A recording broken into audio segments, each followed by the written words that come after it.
Alright, so I thought I would start things off in Limgrave, and I'm going to break things up into sections.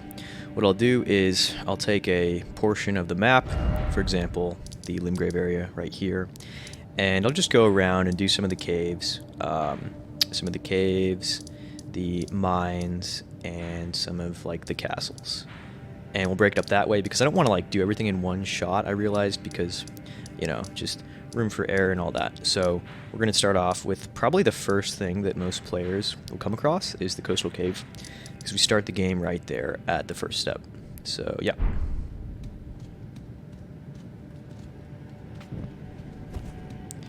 It's always so dark in these damn things, I can't see anything, so I prefer a torch because with a, or not a torch, my bad, I meant a lantern, because with a torch you have to give up a hand to do that, so I prefer the lantern because you just kind of have it on your side there, and you can still two-hand a weapon, or you can say hold a shield or something.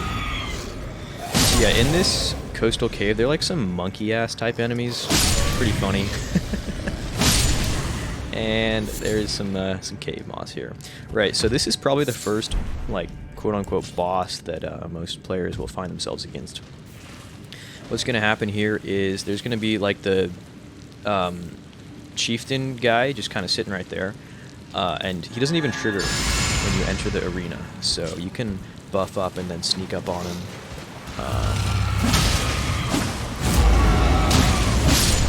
Right, I've farmed so much shit that I doubt I'll have much trouble. Oh, never mind.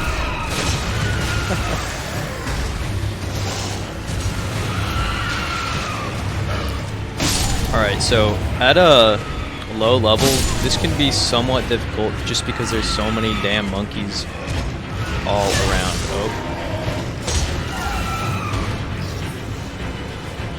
Getting a bit chaotic here. I just straight up missed that. Man, I'm about to die on my first boss. I hate this run.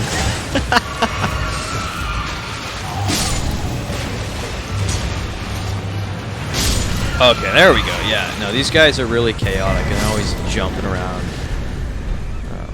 Doing shit. So, interesting mechanic here. After you kill the two chieftains, the lesser monkeys will actually de-aggro, and then you have the option to spare them. You know, I say as I just completely missed that. Oh, I'm so good at this game, man. Yeah, so you'll clear the cave, and then like I said, they'll be kind of cowering. And you have the option to return to the entrance and just go straight back from there. But what most people won't realize, or some people anyway, I didn't realize this on my first playthrough, is if you keep progressing through the cave, it will spit you out, and I'll get there.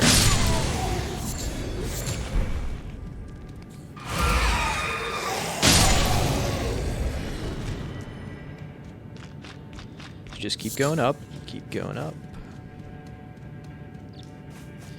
and it will actually spit you out across the little tidal waves here. And this is the first, what is it, an ancient dragon something or other.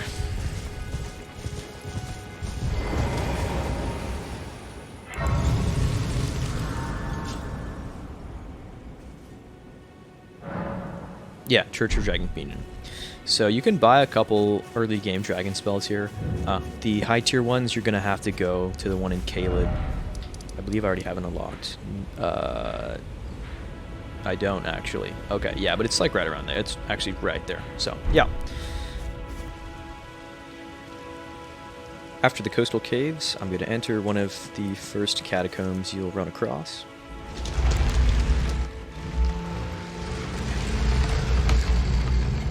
Forgot which one this is. Okay, yeah, Stormfoot Catacombs. And for most of the catacombs, they're going to be two different enemy types. You're going to get imps and the skeletons. Okay, so seeing right here, that's an imp. So these imp guys are probably one of the most annoying enemy types in the game. Even more so than the monkeys. Oh my god. Well, that's... I just have to laugh at that. First death of the run. I have to laugh at that so much. Oh my god. Oh, yeah, as soon as I say these enemies are annoying, that guy instantly kills me. Yeah, so I might actually break out a shield on these guys. Okay, what I should have done is... How the fuck did he hit me? What I should have done is I should have triggered him. I should have triggered him to run out and then, like, baited him. So what I'm doing here is I'm baiting him into throwing one of his throwing knives, and then I'll just dodge through it and kill him. But holy shit, these guys are annoying.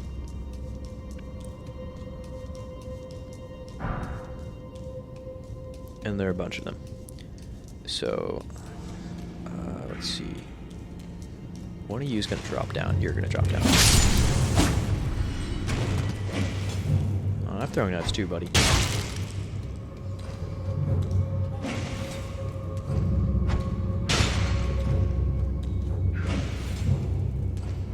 It should get him. Okay, cool.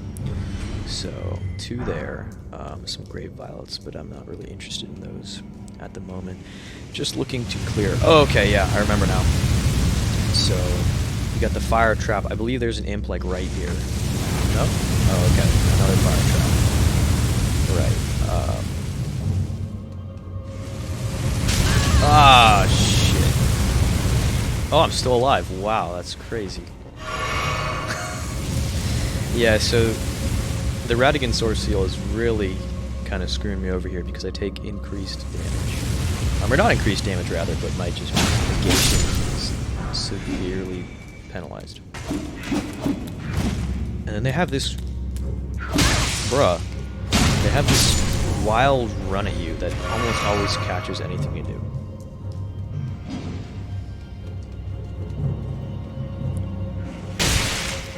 Okay.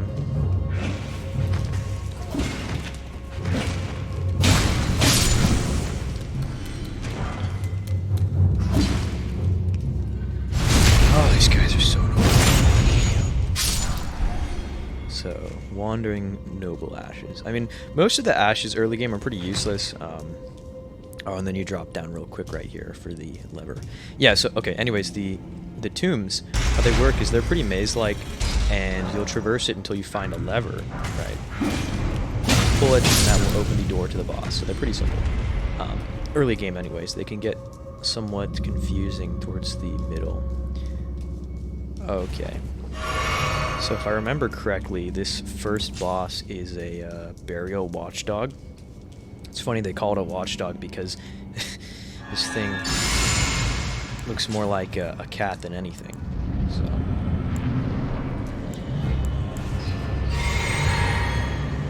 Oh, I keep forgetting to drink my Wondrous Physic too. And his attacks are... Oh my god, they're super delayed, and then they come out like that in an instant. So, you know, that's always fun. Bro, can you stop that? Oh.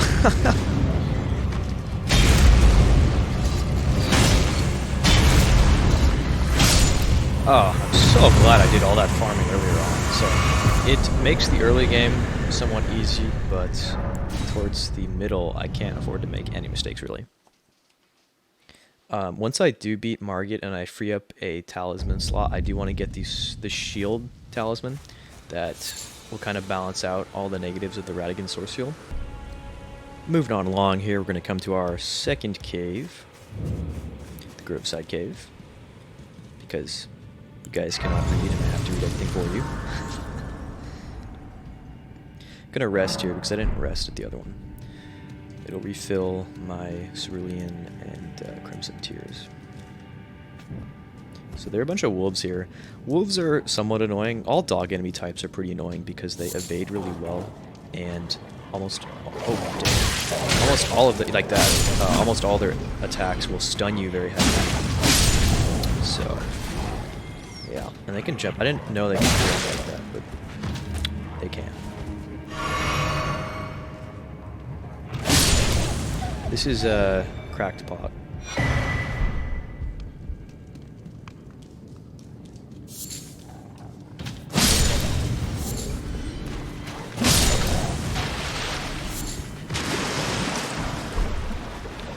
So, yeah, a lot of the early game caves are filled with some, I don't know, somewhat important items. The fireflies are only good for silver pickled fowl feet, and that's an item that increases your discovery, so good for farming. You can stack that with, of course, your arcane stat. Of course, mine is 10 because I started at 10 everything, but you can stack that as well with the silver scarab thing, which just increases your item discovery.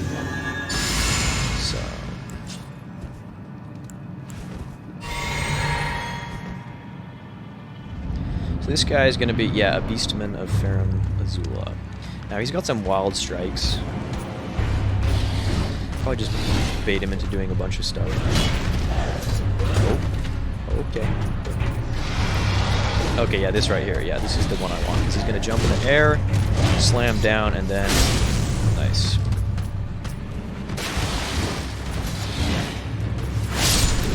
Cool. Okay, yeah, so I mean, most of these early game bosses are going to go down in like 2 charged Ash of Wars anyway, so nothing to see really here. I'm just kind of doing it just to show off the Limgrave area. I'm not expecting to die too often.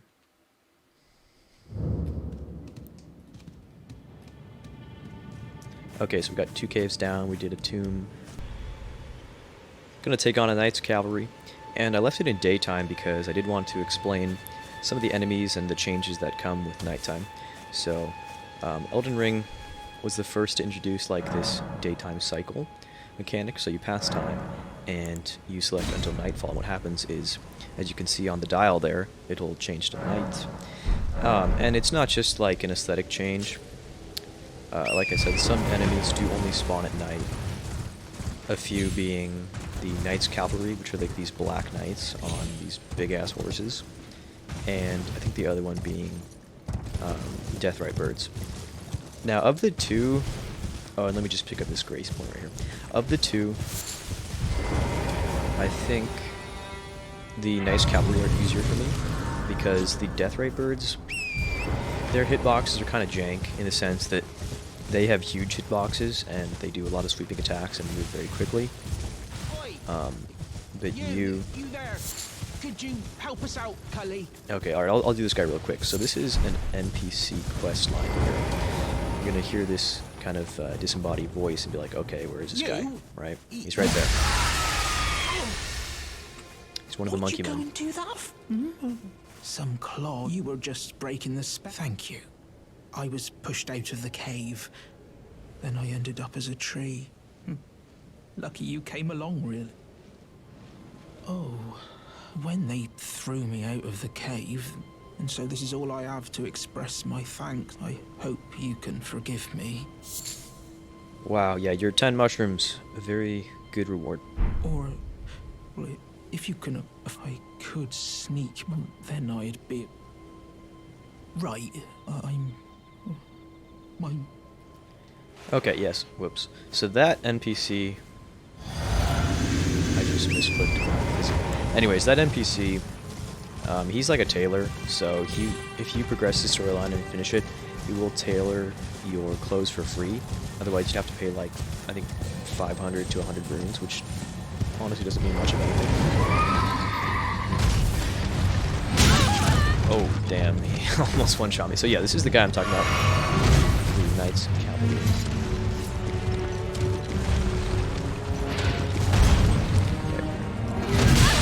How? For that overhead swing. What a guy. Yeah, you're beating up a woman, you know that, right? Oh!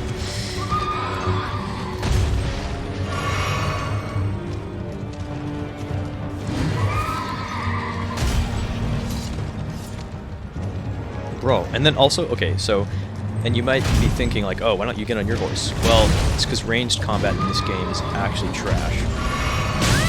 Well, okay, yeah, your glaive has infinite range.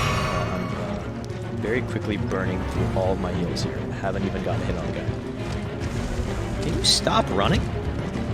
Bro, if only you could jump off there. Jump off. Do it.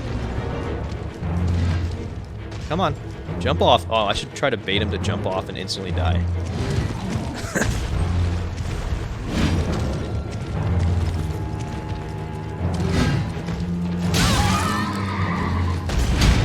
And his delayed attacks. Okay, yeah, so that's the name of the game with Elden Ring, his delayed attacks.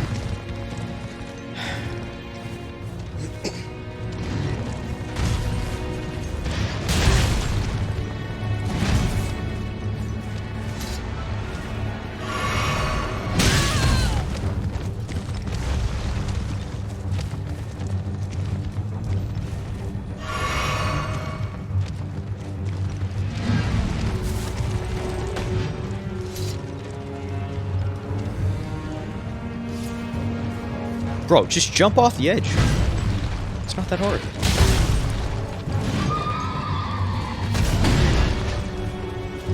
I'm really gonna burn through all of my heals before I kill this guy, or even get one hit. Wow. The absolute state of Elden Ring. There we go, finally. God damn.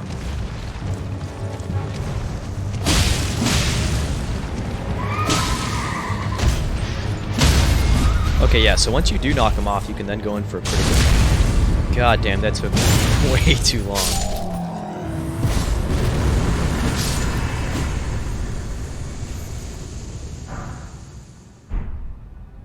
So, 1 Knight's Cavalry down, 8 more to go.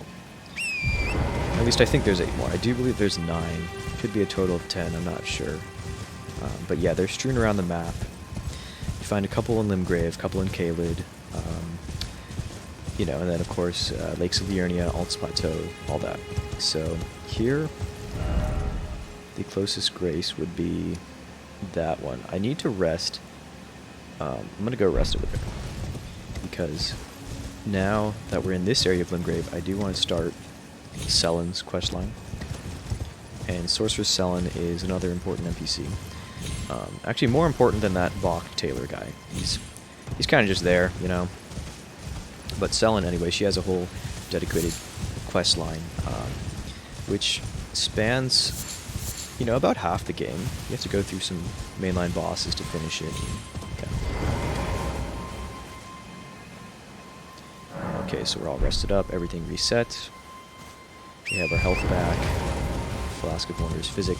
Now, Selen is... Where's this bitch? She is... I think right there. Yeah, there's so many caves and underground systems that it's confusing, and also a lot of NPCs. I won't be going through every single NPC quest because, yeah, frankly, that's just way too tedious, and I can't imagine you guys want to watch all that, but I will go through some of the mainline ones. I'm still debating on whether I want to go through Ronnie's.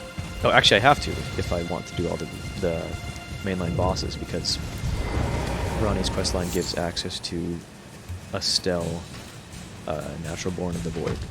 So, I know that doesn't mean anything to some of you guys yet, but it will. And you're gonna wish it didn't. So here, in front of Selen's little grace point, is a Mad Pumpkinhead guy.